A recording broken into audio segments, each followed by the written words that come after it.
এয়া জোনবাই বিহদৰ ৰামদিয়া আৰু এয়া প্ৰথম মুকলি বিহুৰ প্ৰতিযোগিতাৰ প্ৰথম দলটো এয়া হৈছে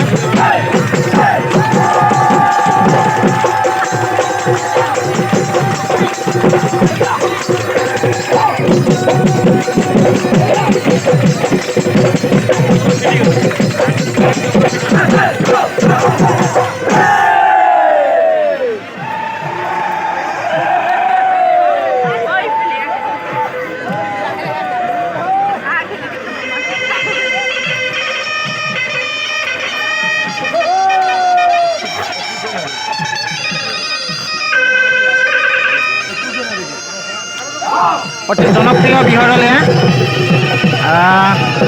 সৰ্বশ্ৰেষ্ঠ বঁটা পোৱা বিহদল খুবেই জনপ্ৰিয় আৰু এয়া হৈছে প্ৰথম বিহদল বহাগৰ 2 তাৰিখে টংলা মৎস্যতৰ মাধ্যমিক খেলপথাৰত বিহুবলীয়া ৰাইজ দেখিব পাৰিছে সকলো উৎসাহেৰে বাট চাই চাওক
Go to